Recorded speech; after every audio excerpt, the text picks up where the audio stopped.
Counters radar पे आज Wednesday के अब टॉप 10 आपके सामने प्रेजेंट कर देता हूं।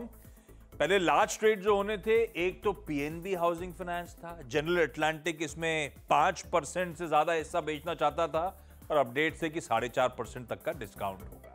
भाई साहब आसानी से खप गया है, ब्लॉक विंडो में ट्रेड कंज्यूमेट हो गया है। काय का 4.5% डिस्काउंट एट मैक्स कल के क्लोज के आसपास या 1% की डिस्काउंट के साथ ये सारा लार्ज ट्रेड हो गया कंज्यूमेट। इसीलिए स्टॉक हरे में इस समय आपको नजर आएगा, तो सीधा सौदा का लाल पे मत जाइएगा।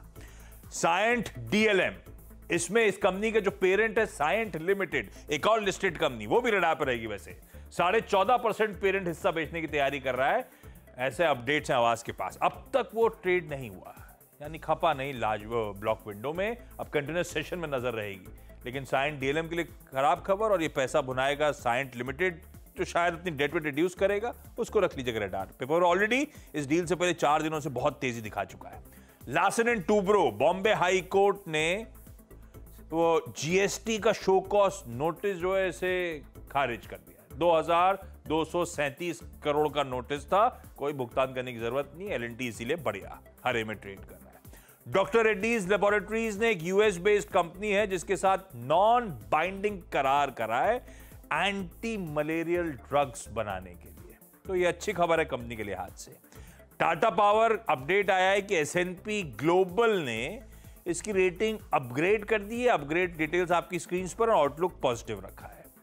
ओला इलेक्ट्रिक, इसका जो S1X स्कूटर है 3 किलोवाट और 4 किलोवाट का, उसको पीएलआई सर्टिफिकेशन मिल गया है। पीएलआई के अंतर्गत बेनिफिट्स मिलेंगे।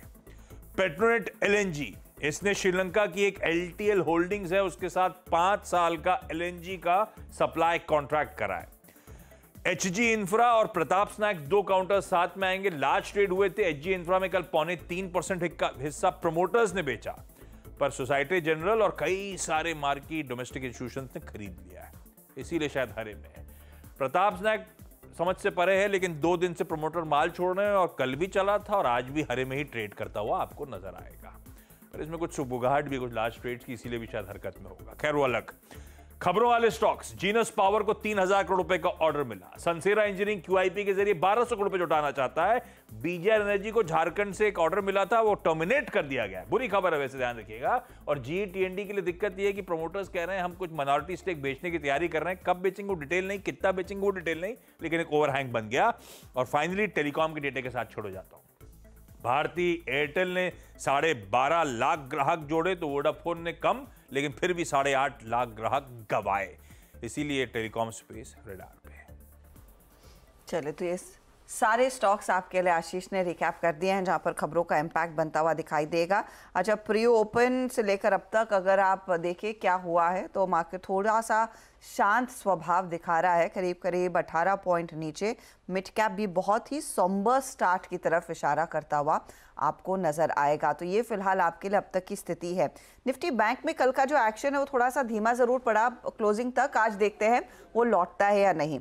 अनुज, जिस लेवल्स पर अब ओपनिंग की तैयारी हो रही है, अ लिटिल शाई ऑफ 24,700 और 50,666 के आसपास निफ्टी बैंक का, किन लेवल्स पर आप खुलने के साथ ही ज्यादा तवज्जो देना चाहेंगे? देखिए आज तक पहले सपोर्ट लेवल बताया था मैं, 24,600 से 24,620 के करीब कल का लो, और फिर 24,450 से 24,500 जहां पर 10 और 20 day exponential moving average placed है।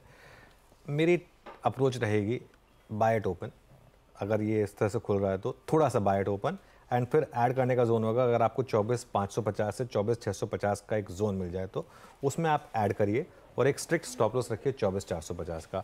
अगर आप पोजीशंस कैरी कर रहे हैं, इन दैट केस वो डिपेंड करेगा आपने किस लेवल पे पोजीशन लिया। अगर आपने बहुत पहले से लिया तो वही 24,450 रहेगा।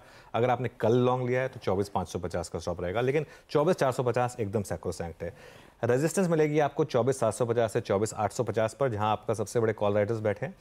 कल भी हमने रेजिस्टेंस की बात की थी, कल भी हम इस रेजिस्टेंस को नहीं क्रॉस कर पाए थे, और बड़ी रेजिस्टेंस पे 25,000 से 25,100 ऑल टाइम हाई।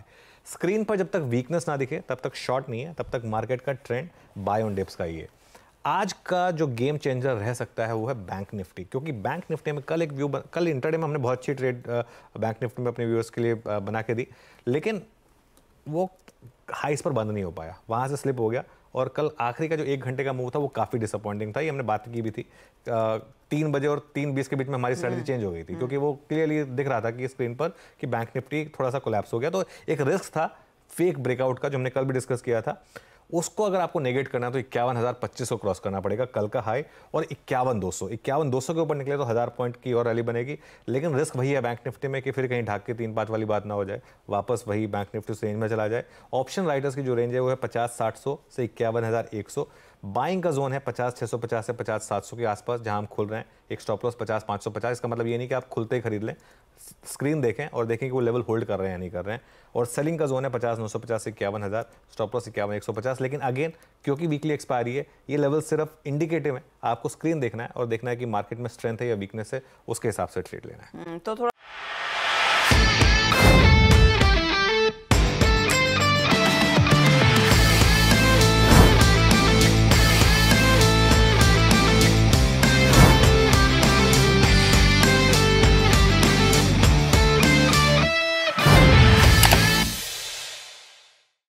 बता दें कि मनी कंट्रोल पर दिए गए विचार एक्सपर्ट्स के अपने निजी विचार होते हैं। वेबसाइट या मैनेजमेंट इसके लिए उत्तरदायी नहीं है। यूजर्स को मनी कंट्रोल की सलाह है कि कोई भी निवेश निर्णय लेने से पहले सर्टिफाइड एक्सपर्ट की सलाह लें।